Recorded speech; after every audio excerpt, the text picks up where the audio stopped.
दोस्तों आज हम आपके लिए लेकर आए हैं वर्गमूल के दशमलव संख्या के धातु प्रश्न। तो इन सवालों को हम कैसे करते हैं यह जानेंगे, क्योंकि यह प्रश्न परीक्षाओं में बार बार पूछे जाते हैं। तो क्यों ना हम इन्हें अच्छे से बेसिक से समझ लें ताकि हमसे गलतियां ना हो। और यदि आपको समझना है इस बड़े से सवाल को कैसे करते हैं तो आप हमारी वीडियो को पूरा देखें, तभी आप इसे अच्छे से कर सकेंगे।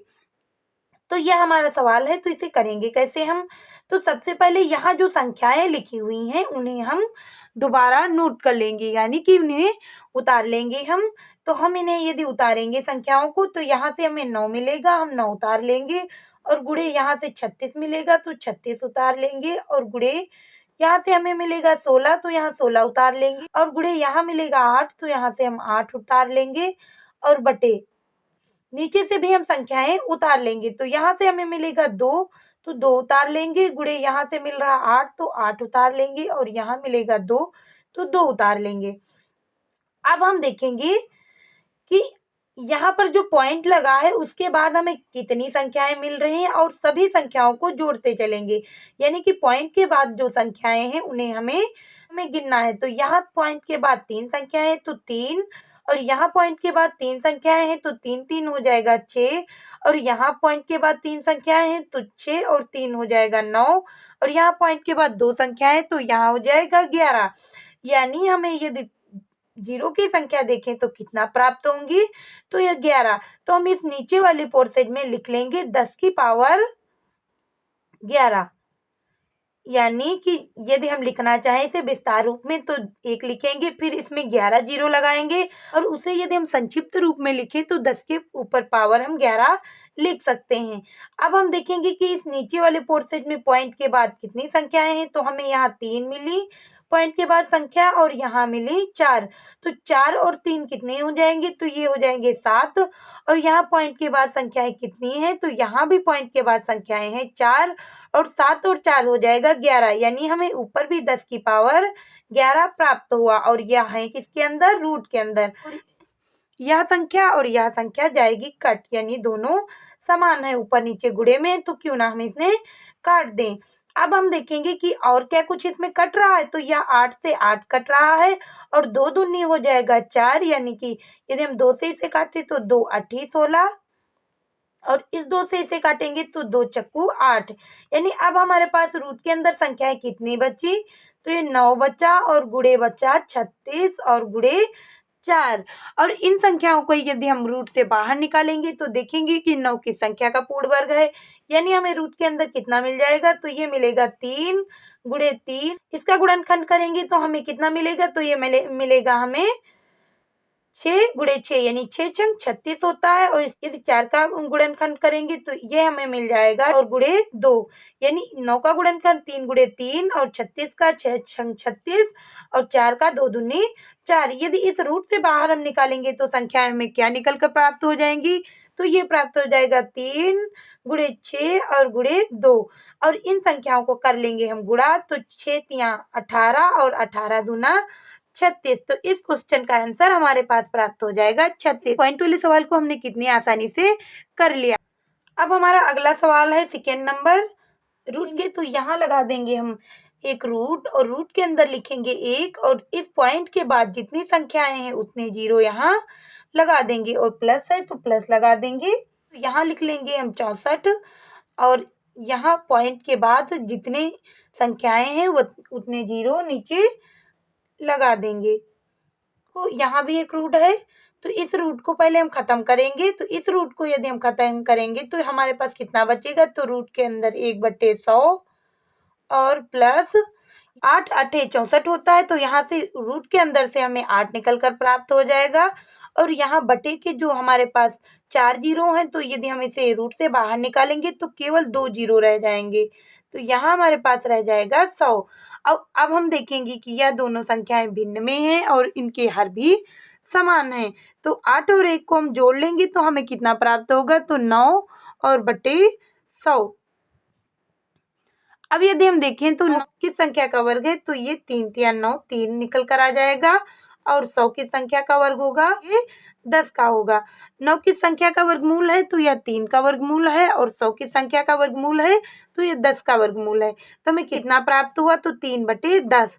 यदि हम इस 3 को 10 से भाग देंगे तो हमें कितना प्राप्त हो जाएगा? तो 0.3 और ये हो जाएगा हमारे क्वेश्चन का आंसर। अगला हमारा सवाल है रूट के अंदर या बड़ी सी संख्या लिखी हुई, तो इस सवाल को हम कैसे करेंगे? तो हम इसमें देखेंगे कि हमें संख्याएं कहाँ से लिखी प्राप्त हो रही हैं, तो हमें यहाँ से संख्याएं प्राप्त हो रही हैं। तो जहाँ से संख्याएं प्राप्त हो रही हैं वो संख्या हम ऊपर उतार लेंगे और यहाँ लगा देंगे हम रूट। और अब देखेंगे कि कितने संख्याओं के पहले पॉइंट लगा हुआ है। तो यदि हम इन्हें गिनेंगे तो ये है 1 2 3 4 5 6 7 और 8। 10 की पावर 8 लिख देंगे। रूट से बाहर निकालेंगे तो ये बचेगा 5 9 0 4 9। और यहाँ से यदि हम रूट हटा देंगे तो यानी केवल इस संख्या पर रूट रखेंगे और यहाँ से 10 की पावर 4 प्राप्त हो जाएगा। हमने आपको भाग से वर्गमूल निकालना सिखाया है। यदि आपने उस वीडियो को ना देखा हो तो डिस्क्रिप्शन बॉक्स में उस वीडियो का लिंक मिल जाएगा, वहां से जाकर समझ लें कि भाग से वर्गमूल कैसे किया जाता है। तो हमने यह संख्या लिखी और हमने इसके जोड़े बना लिए पीछे से 1 2 और 3। अब हम देखेंगे कि यहाँ यह 5 से संख्या बची है तो यह संख्या के नजदीक पूर्ण वर्ग संख्या है। तो यह है 4 के यानी 2 दूनी 4।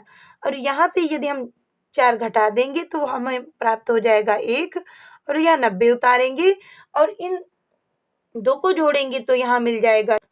अब हम यहाँ ऐसी कौन सी संख्या रखें जिससे गुणा करने पर हमें लगभग इतना मिले या इससे कम मिले? तो हम यहाँ 4 रखकर चेक करते हैं। तो 4 चक्कू हो जाएगा 16, 16 के 6 और हासिल है 4 चक्कू 16 और 1 17, 176 यदि हम रखेंगे और इससे घटाएंगे तो हमें शेष कितना प्राप्त होगा? तो हमें शेष प्राप्त हो जाएगा 14 और यह संख्या यहाँ से उतार लेंगे। अब यदि हम इन्हें जोड़ेंगे तो यह 4 4 हो जाएगा 8 और यह 4 यानी कि 48।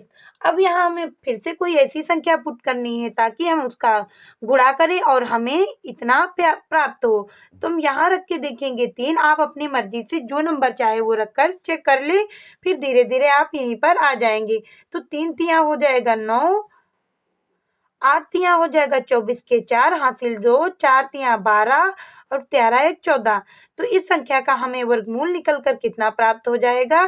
तो यहाँ से लेंगे हम 2 और यहाँ से लेंगे 4 और यहाँ से 3, यानी यह जो संख्या है 243 की पूर्ण वर्ग है। तो हम इसके स्थान पर लिख लेंगे 243। यदि हम इस 10 की पावर हटाएंगे तो हमें 1 0 2 0 3 और 4 0 लगाने होंगे। देखेंगे कि यदि हम इस संख्या को भाग देंगे यानी इस संख्या को यदि हम भाग देंगे तो हमें क्या प्राप्त होगा? तो हमें इन 4 संख्याओं को छोड़कर 0 लगाना। तो यहाँ तो 3 ही संख्याएं हैं तो 3 4 और 3 और इसके आगे हम 1 0 और लगा देंगे और पॉइंट लगा देंगे। अब इस क्वेश्चन का हो जाएगा यह आंसर। अगला हमारा सवाल है रूट के अंदर 1.21 गुणे 0.9 और बटे में 1.1 और गुणे 0.11। तो हम देखेंगे कि यहाँ पॉइंट तो कट रहे हैं तो क्यों ना हम काट दें। तो यहाँ से यदि हम यह पॉइंट काटेंगे क्योंकि यहाँ भी पॉइंट के बाद एक संख्या है और यहाँ भी पॉइंट के बाद एक संख्या है, तो यहाँ से भी यह पॉइंट कट जाएगा। यहाँ हम देखेंगे कि यहाँ पॉइंट के बाद कितनी संख्याएं हैं, तो यहाँ 2 है और यहाँ 2 है, तो यहाँ भी यह संख्याएं कट जाएंगी। तो यदि हम इन्हें रूट के बाहर निकालेंगे तो हमें कितना प्राप्त होगा? तो यहाँ निकल कर आ जाएगा 121 और गुणे 9 और बटे 11 और गुणे 11। हम इन संख्याओं का वर्गमूल निकालेंगे तो 121 का यदि वर्गमूल निकालेंगे तो यह 11 का पूर्ण वर्ग है और यदि हम 9 का वर्गमूल निकालेंगे तो यह 3 का पूर्ण वर्ग है। और नीचे तो हमें 11 हटाएंगे तो केवल एक 11 बचेगा और इस 11 से हम इस 11 को काट देंगे तो हमें प्राप्त कितना होगा? 3 और यह 3 हो जाएगा हमारा आंसर। तो कैसी लगी बच्चों आप सभी को हमारी वीडियो? यदि वीडियो पसंद आए तो वीडियो को लाइक करें और चैनल को सब्सक्राइब करें, अपने दोस्तों में शेयर करें। हम इस चैनल पर आपके लिए ऐसी वीडियो लाते रहते हैं, तो इस चैनल को सब्सक्राइब जरूर करें और मिलेंगे हम आपको एक अगली नई वीडियो के साथ। तब तक के लिए धन्यवाद।